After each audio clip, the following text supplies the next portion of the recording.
Me dijeron, ya eres mayor, arréglate sola. Una semana después, mi hermana recibió las llaves de un departamento frente al lago. 2 habitaciones, vista perfecta, un moño rojo en la puerta. Nadie preguntó si yo tenía para la renta. Nadie notó cuando desaparecí. 4 años después, mi nombre apareció en Forbes y mi investigación lo cambió todo. Fue entonces cuando mi madre llegó sin avisar, sonriendo como si nada hubiera pasado. Dijo que venía a celebrar, pero en su bolso traía un papel que me heló la sangre. Yo pensé que buscaba perdón. Ella buscaba algo más, algo que valía exactamente $1 millón. Mi nombre es Linda Rojas. Crecí en una casa que desde afuera se veía normal. 2 pisos, jardín cuidado, el tipo de lugar donde los vecinos saludan desde la entrada y dicen, bonita familia. Pero adentro era como vivir en una obra de teatro donde yo era la suplente que nunca subía al escenario. Mi madre, Margarita, dirigía la casa como una productora con una sola actriz favorita, mi hermana Sofía. Cada conversación giraba en torno a ella. Cada foto en la sala la tenía en el centro. Si yo aparecía, era por accidente. Sofía brillaba. Era la bailarina, la niña mimada, la que mamá llamaba su milagro.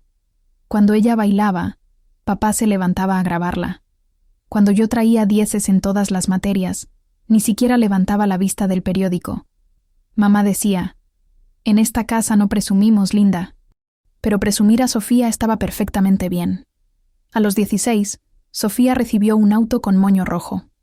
Yo heredé su vieja tarjeta de transporte y una frase. Deberías estar agradecida. Las cenas eran siempre el mismo libreto. Papá hablando del trabajo. Mamá alabando a Sofía. Yo recogiendo platos, fingiendo que no me importaba. El olor a detergente de limón se volvió el aroma de mi invisibilidad. Me decía a mí misma que era fuerte, que ser invisible significaba ser independiente. Pero en el fondo, sabía que era mentira. Cuando entré a la universidad, ensayé durante días cómo pedirles ayuda con la colegiatura. Esperé a que papá estuviera relajado. Periódico doblado, televisión en bajo. Voy a necesitar ayuda con los gastos de la residencia, dije con cuidado.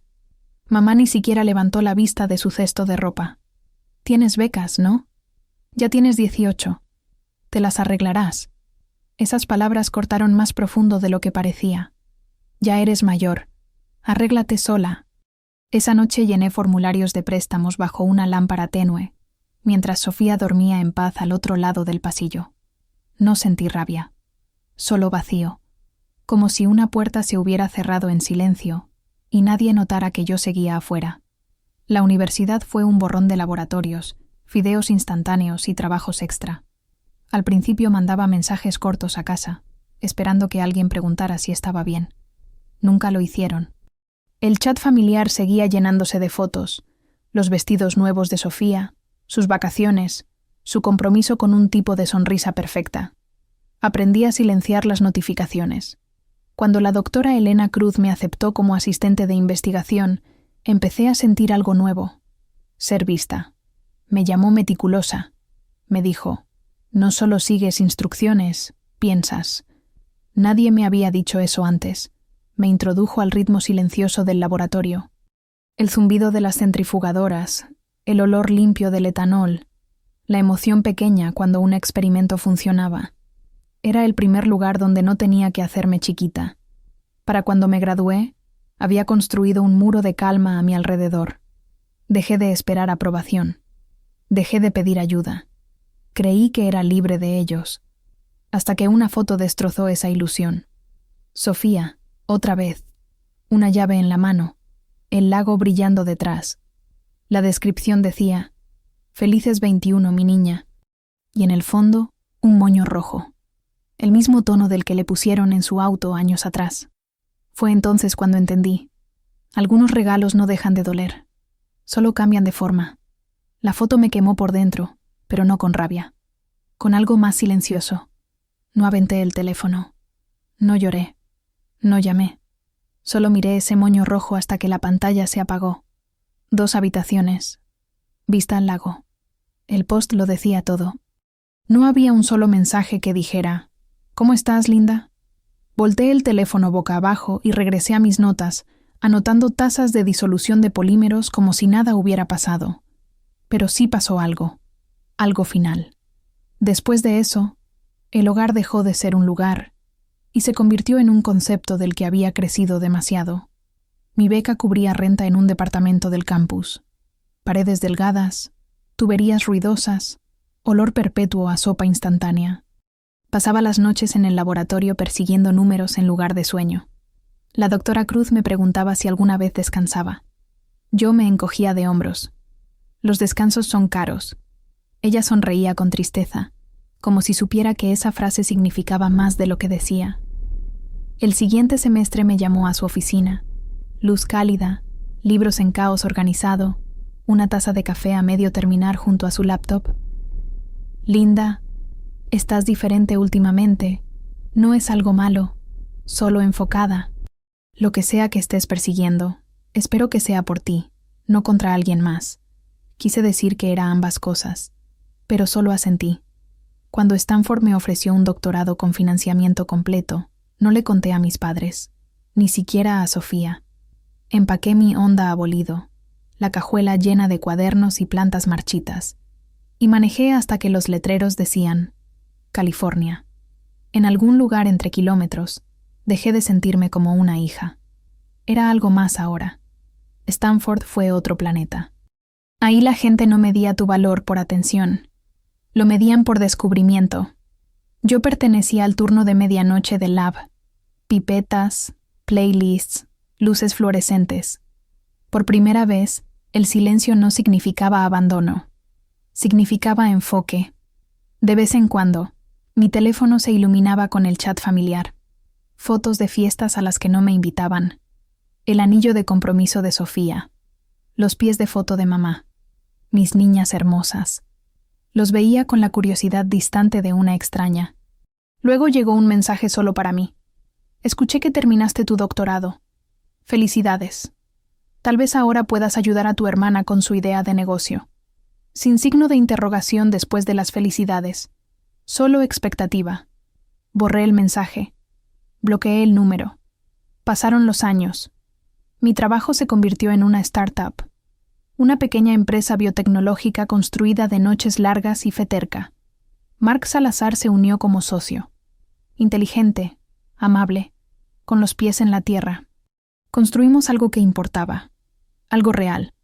Cuando los inversionistas llamaban, me decían doctora Rojas. El mismo nombre que antes no significaba nada en el chat familiar, ahora abría puertas en lugares donde ellos nunca habían entrado. El éxito llegó en silencio al principio. Luego de golpe.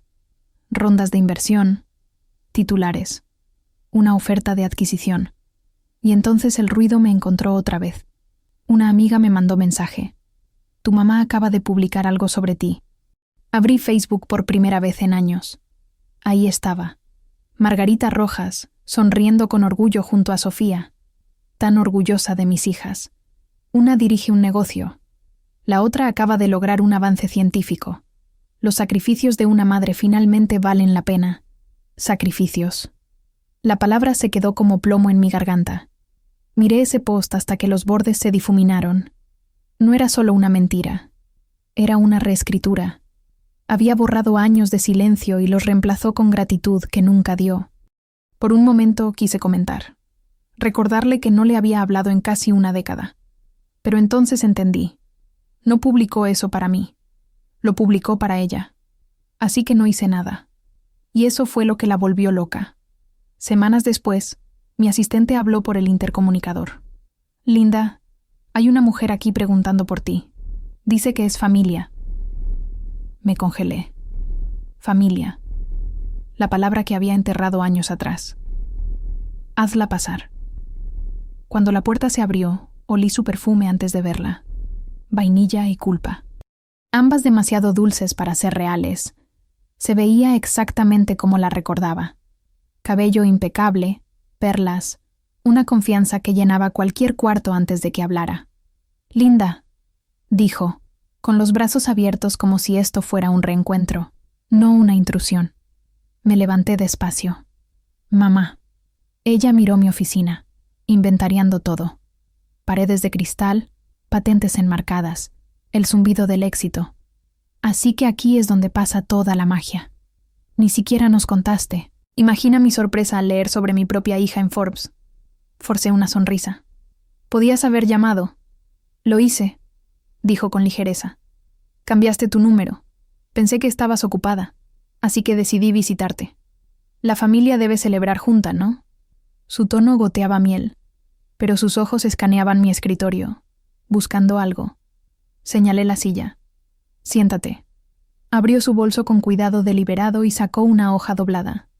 En realidad vine porque te he estado pensando mucho en todo lo que hice por ti, todos los sacrificios, los años criándolas a ustedes. No ha sido fácil. Algo frío me recorrió la espalda. ¿De qué hablas? Desdobló el papel y lo deslizó por mi escritorio. Esto. Miré hacia abajo. Líneas escritas a máquina. Desglosadas. Colegiatura de escuela privada. Alimentos. Trabajo emocional. Y al final, un total limpio. $1,000. No era una broma. Levanté la vista. ¿Me estás pidiendo que te pague $1,000,000 por haber sido mi madre? Su sonrisa no se movió, pero sus ojos se endurecieron. Por todo lo que abandoné, por todas las cosas que nunca podrás devolverme, me faltó el aire. La familia no funciona así. ¿Familia? Cortó, con voz repentinamente filosa. La familia no abandona a la mujer que les dio todo. Tragué saliva. Tú elegiste tenerme, mamá. Los hijos no le deben a sus padres por haber nacido. Por primera vez, titubeó. Luego se inclinó más cerca. No puedes o no quieres. Podría haber tenido una vida, una carrera, un esposo que se quedara, pero en lugar de eso, lo di todo por ti. Sus palabras resonaron, pero algo dentro de mí se mantuvo quieto. Había pasado mi vida tratando de no molestarla. Eso terminaba aquí. Te ayudaré con tus gastos, dije en voz baja, pero no con esto. Su rostro se congeló. Entonces ya no eres mi hija. Se levantó, alisó su saco y se dirigió a la puerta. En el marco, volteó una última vez. Tu padre estaría avergonzado de lo que te has convertido. Y cuando se fue, el silencio que siguió no estaba vacío. Estaba pesado, vivo y misericordiosamente final. Durante mucho tiempo después de que la puerta se cerró, no me moví. El zumbido del aire acondicionado llenó el silencio. Un ruido blanco estéril que casi sonaba a paz. Luego me golpeó todo de una vez. El temblor, la incredulidad, el dolor silencioso que se sentía más viejo que mis huesos. Me recosté en mi silla y miré ese papel sobre mi escritorio. $1,000,000. Una factura por maternidad. Cuando las lágrimas finalmente llegaron, no fueron ruidosas. Fueron medidas. Como algo que mi cuerpo había estado guardando durante décadas, finalmente escapando por una grieta. Para la mañana, ya no lloraba. Había terminado. Entré al laboratorio temprano, antes del amanecer. Antes de que alguien pudiera ver los restos en mi rostro. Las máquinas tumbaban suavemente, constantes, leales. Empecé una nueva síntesis. Escribí notas con la misma precisión de siempre. Y me dije a mí misma, así es como sanas. Con orden, con pruebas, con significado. La doctora Cruz me encontró una hora después, sosteniendo una taza de café. Me miró, luego al espacio vacío detrás de mis ojos. Ella vino, ¿verdad? No pregunté cómo lo sabía. Ella siempre sabía. ¿Quiere dinero?, dije. 1,000,000. La doctora Cruz no se inmutó. ¿Y tú qué quieres? Lo pensé un largo momento. Paz. Pero creo que no es reembolsable. 2 días después me reuní con mi abogada. Le dije que creara un fideicomiso para mi madre, suficiente para cubrir sus necesidades básicas. Nada más. Condiciones estrictas, dije. No puede tocar el capital. No retiros más allá de la mensualidad. Ella levantó una ceja. La estás protegiendo de sí misma. Negué con la cabeza. Me estoy protegiendo yo. Las llamadas empezaron la semana siguiente. Al principio fueron de rabia. Te vas a arrepentir, Linda. No puedes borrarme. Luego se volvieron súplicas. Te perdono, mi amor. Solo manda el dinero para que volvamos a ser familia. Para la tercera ronda se convirtieron en amenazas. Tal vez los medios deberían saber lo desagradecida que eres. Dejé de contestar. Mark me observó una noche, sentada en el sofá, mi teléfono iluminándose una y otra vez. No tienes que leerlos, dijo. No lo hago, le dije. Solo necesito ver hasta dónde llegará. Eventualmente, los mensajes se desaceleraron. El ruido se desvaneció en estática, y una mañana no hubo más llamadas perdidas ni correos nuevos. Solo silencio. Ese silencio se sintió ganado. Un mes después, la doctora Cruz me llamó a su oficina otra vez. «Has estado trabajando como si alguien te persiguiera. ¿Ya terminó?» Asentí. «Casi», me entregó un sobre. «Entonces tómate este fin de semana libre. Ve a algún lugar que no esté construido de adrenalina». Adentro había un boleto impreso a un retiro costero. Un lugar donde el ruido del lab sería reemplazado por olas. Esa noche me quedé junto a la ventana de mi oficina, las luces de la ciudad reflejándose en el cristal como estrellas distantes. Pensé en la mujer que me crió, en cómo confundió miedo con amor y culpa con lealtad, y pensé en mí misma, finalmente libre, finalmente respirando en una vida que no era prestada. La ceremonia de adquisición llegó 3 meses después. Nuestra empresa fue valuada en 80 millones. Inversionistas, periodistas, champán, toda la ilusión del triunfo. Sonreí para las fotos, estreché manos, dije todas las palabras correctas. Nadie vio la cicatriz pequeña bajo la perfección, el espacio donde corté el último hilo de su control. Después de los discursos, salí a tomar aire. La noche era fresca, el viento del Pacífico lo suficientemente filoso como para sentirse como limpieza. Mark se me unió, entregándome un vaso de agua en lugar de champán. ¿Estás bien? Lo estoy, dije. Y lo decía en serio. Y pasaron 8 años. La empresa prosperó. Construimos, sanamos, vivimos. Y entonces una mañana de otoño, manejando por Seattle para una conferencia, la vi otra vez.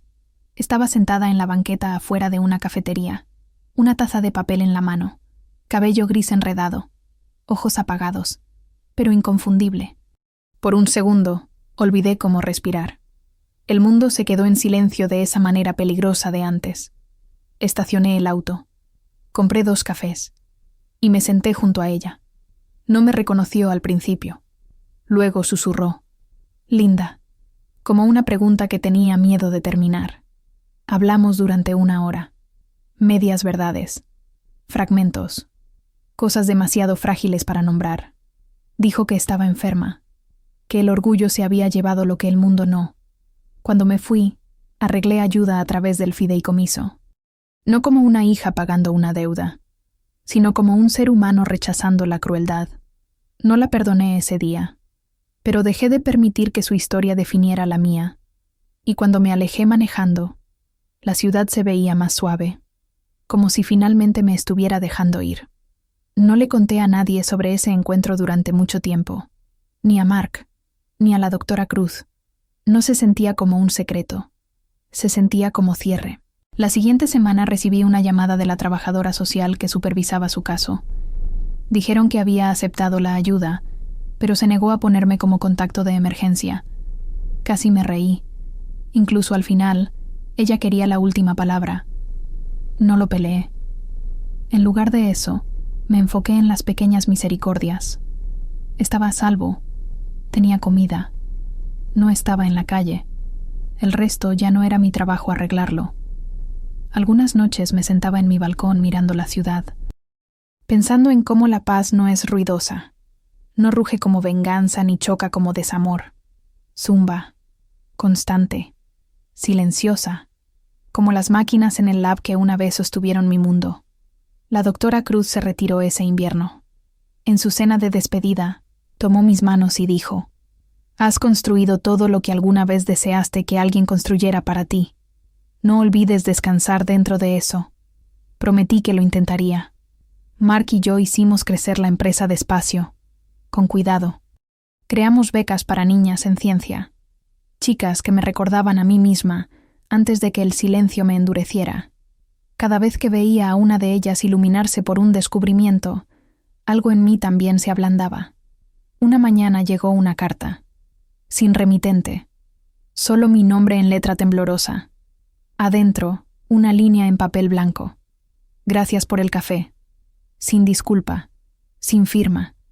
Y aún así fue suficiente. Esa tarde manejé al lago cerca de nuestro viejo vecindario.